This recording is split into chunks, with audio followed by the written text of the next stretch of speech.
Power in ancient Rome was not just carved in marble or shouted in the thunder of battlefield triumphs.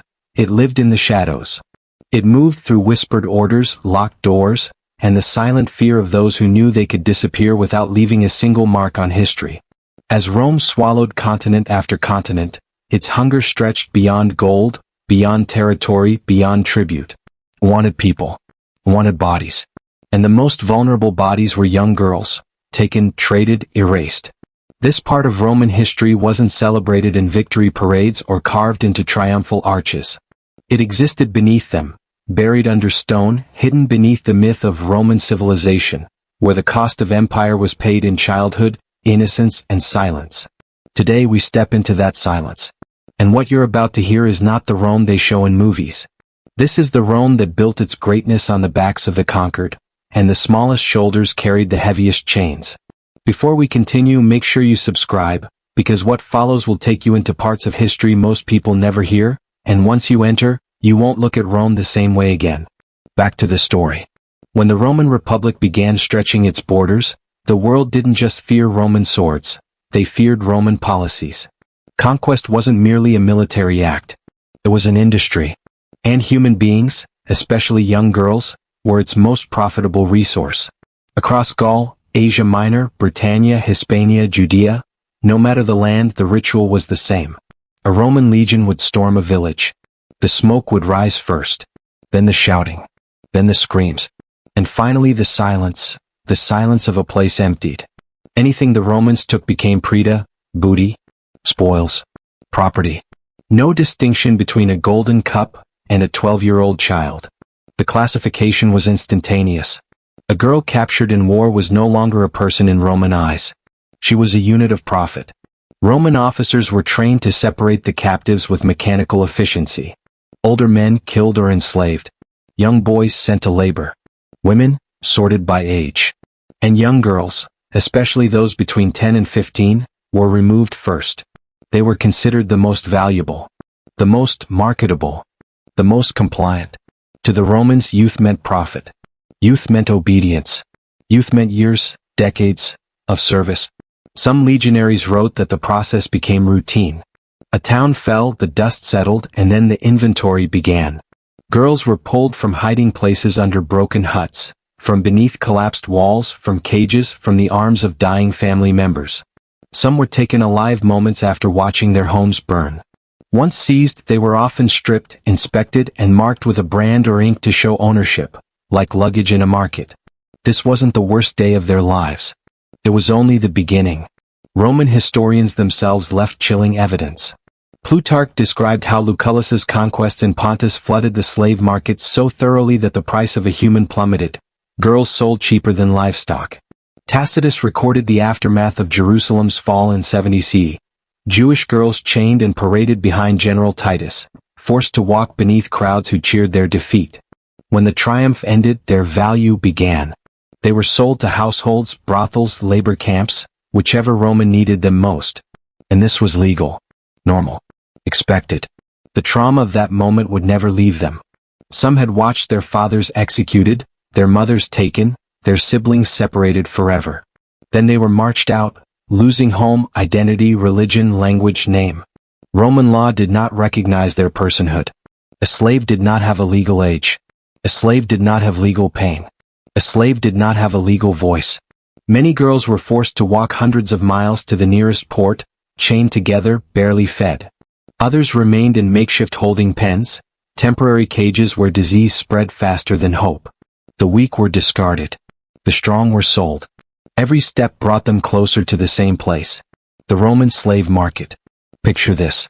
The Roman Forum, not filled with senators arguing policy, not crowded with citizens celebrating a festival, but heaving with merchants shouting prices over the cries of children.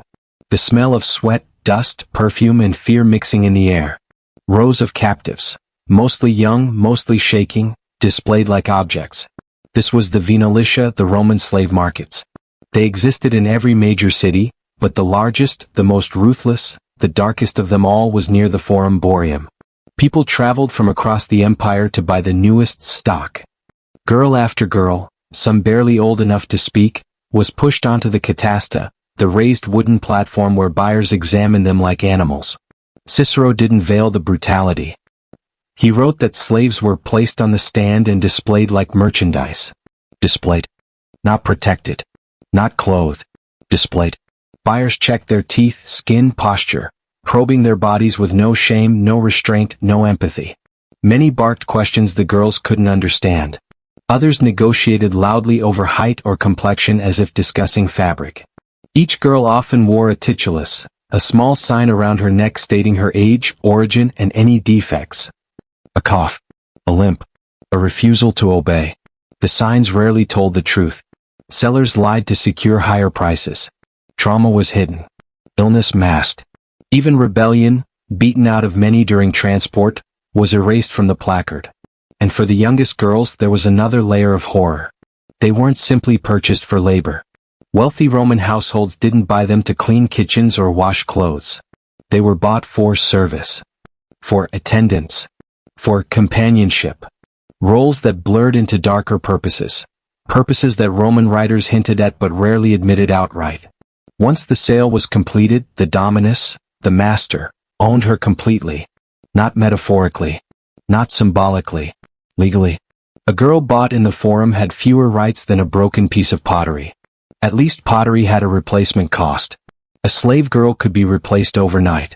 The transaction wasn't just the end of her freedom. It was the end of her identity. Her name would change. Her language forbidden. Her past erased. Her future decided by a stranger's mood. And thousands upon thousands of girls passed through these markets, each a life rewritten into silence. Some girls were not just sold once, they were sold again and again, passed from hand to hand like worn-out tools. Each sale carved away a piece of their past, each transaction another erasure of whatever identity they had left. There was no farewell, no ritual, no mercy. Only a command barked in Latin, a tug on a chain, and the cold, assessing eyes of their new master. In Rome, the slave market didn't merely sell bodies. It consumed lives. It devoured memories. It turned childhood into a commodity. And the empire's greatness, the marble monuments, the glittering villas, the celebrated culture, was built atop the suffering of the young and the powerless. Behind the marble columns of Rome's wealthiest villas, behind the fountains, the frescoes, the sculptures, behind the illusion of civilization, lay a different world. A silent world. A hidden one. This was where young female slaves lived. Their new existence didn't begin with rest. It began with orders. The moment a girl crossed the threshold of a Roman domus, her life dissolved into obedience. She was now an ancilla, a household servant whose value rested entirely on how well she pleased her owners. The Roman home was an empire in miniature. And she stood at the very bottom of its hierarchy. Every day ran from command to command. Sweep the atrium. Tend the fire before dawn. Fetch water from the cistern. Lay out the breakfast. Dress the mistress. Watch the children. Run messages across the villa. Return before being missed. Kneel. Stand. Serve. Silence. Elite Roman households were elaborate machines powered by slave labor. The rooms she cleaned, the floors she scrubbed, the meals she served. These luxuries existed because someone like her worked herself to exhaustion. The paterfamilias, the male head of the family, wielded absolute power over every being inside the home. His word was law. His decisions could not be questioned. Even among slaves, hierarchies dictated worth. Older, experienced slaves could supervise. Men often performed skilled labor. But young girls? They were placed where the family wanted the highest level of availability and control, inside the private heart of the household. Most were assigned directly to the mistress. They dressed her, brushed her hair, held her jewels, assisted her in the baths, and accompanied her to temples and gatherings. But there was no affection in this closeness. No protection. One misplaced pin, one stain on a garment, one moment of hesitation and punishment followed. Nothing in these homes belonged to them, not their time, not their meals, not even their sleep. They rested in corners of storerooms or curled near the kitchen hearth, or lay on the cold floor at the foot of their mistress's bed so they could be summoned at any moment. Their meals were scraps. Their voices were silenced. Education came only if it increased their worth. A few were trained in music or embroidery, meant to impress guests or serve as living ornaments.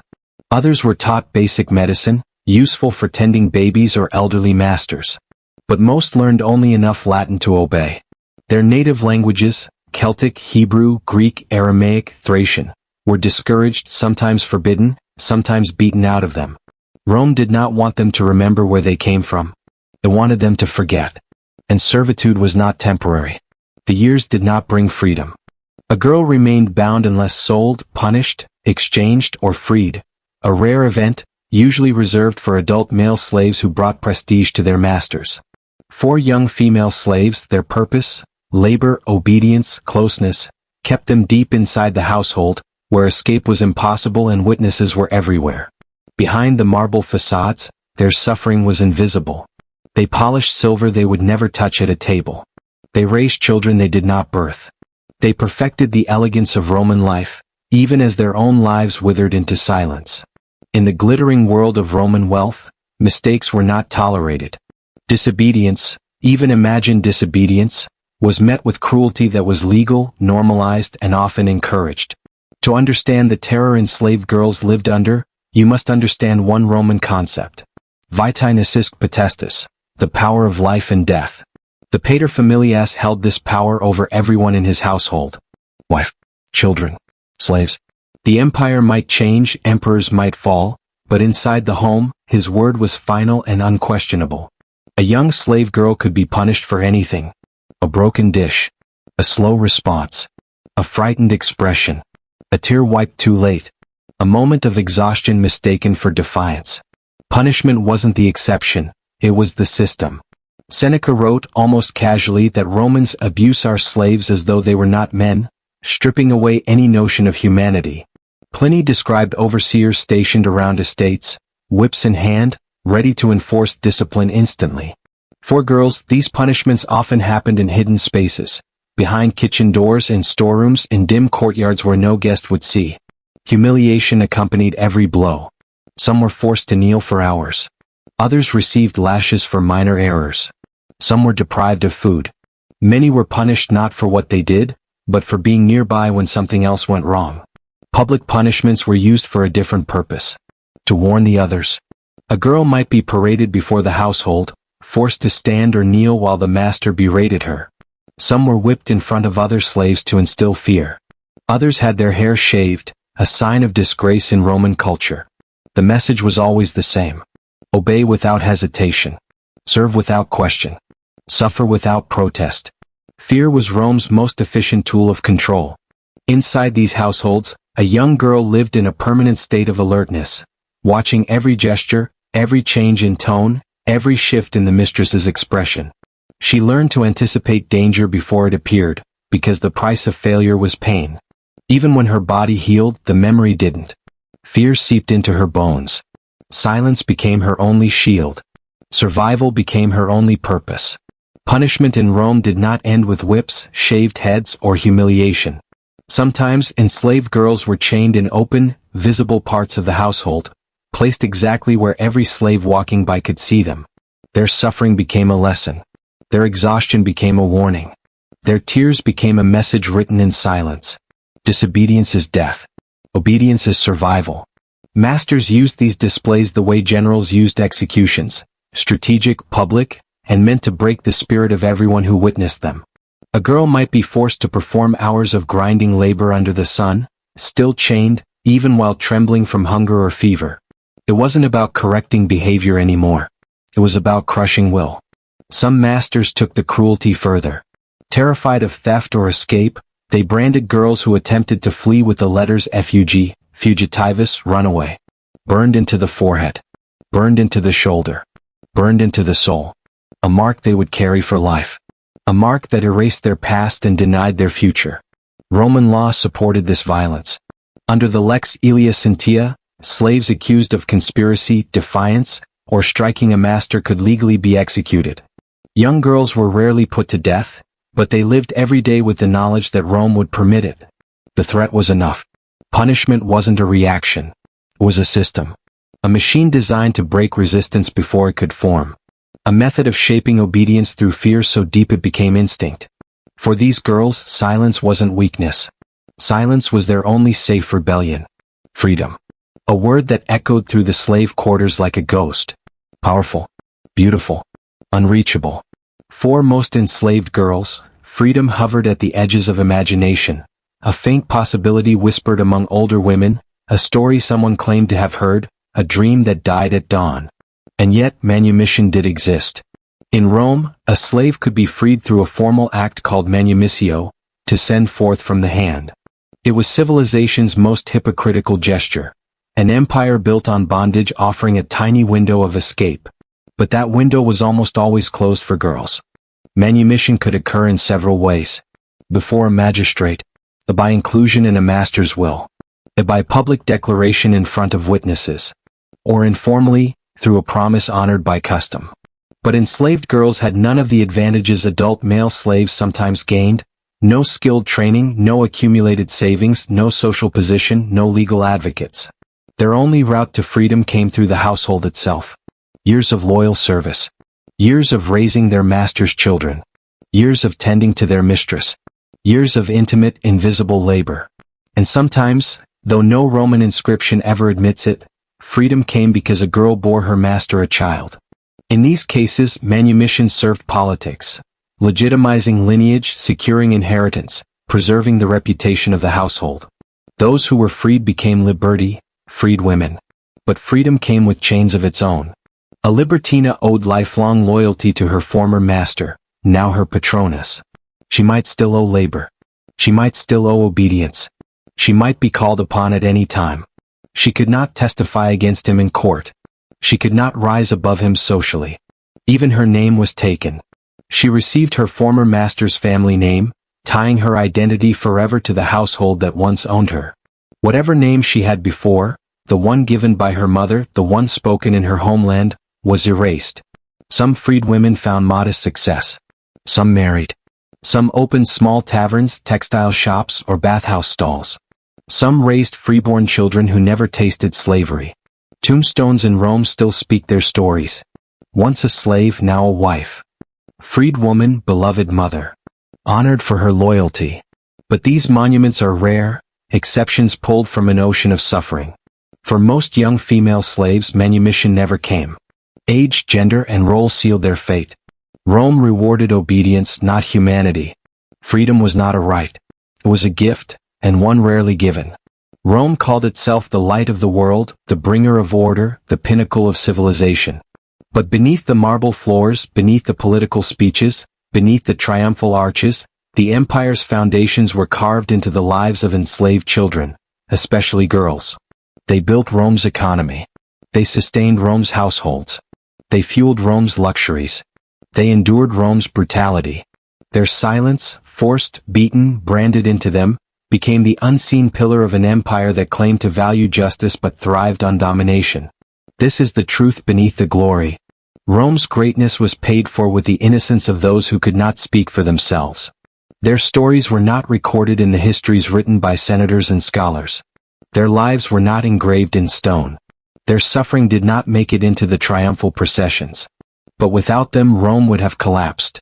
So, what does Rome's treatment of enslaved girls reveal about the empire's true nature? Was its power built on civilization, or on control? On justice, or on fear? Comment below with your insight. Your voice matters where there's never could. As Plautus wrote, exposing a truth Rome preferred to ignore. Man is a wolf to man, when he no longer sees the other as human.